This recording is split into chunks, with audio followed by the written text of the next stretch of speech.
bringing you the news and information you need from the people making a difference. This is Comcast Newsmakers.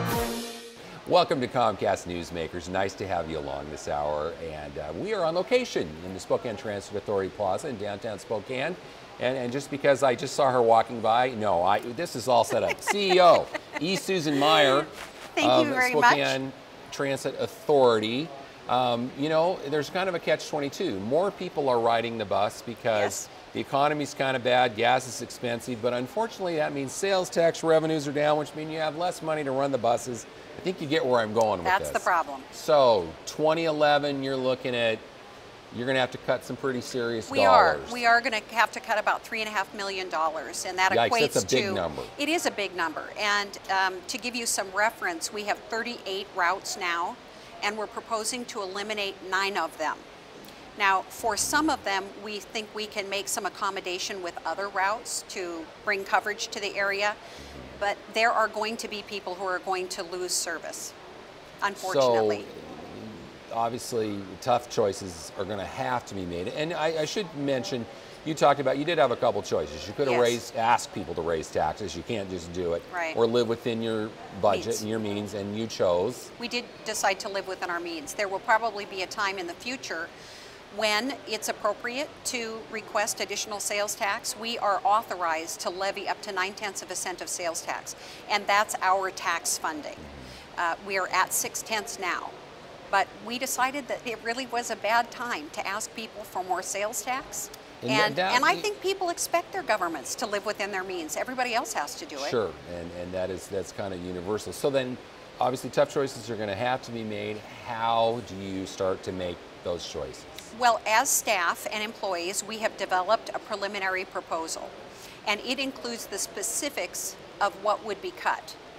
But it's one example of reductions that we then take out to the community and ask input on.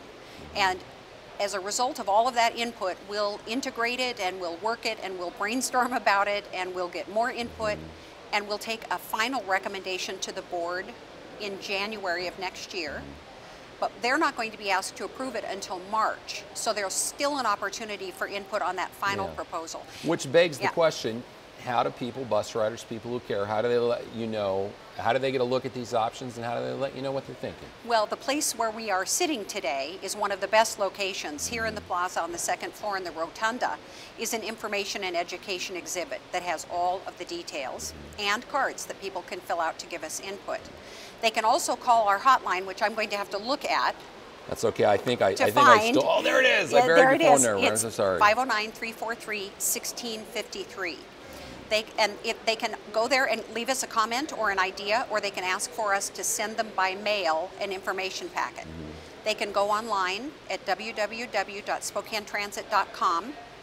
All the information is there, and they can fill out a survey while they're there. And they can also see the 20 or so community meetings that we have scheduled around the community for probably the next three months. So lots of opportunities and avenues to have input into this process. We wanted to actually leave lots of time to get public input because we think that's the best way to come up with the best result. Plus, it's an opportunity for the community to tell us what they value. So we're listening.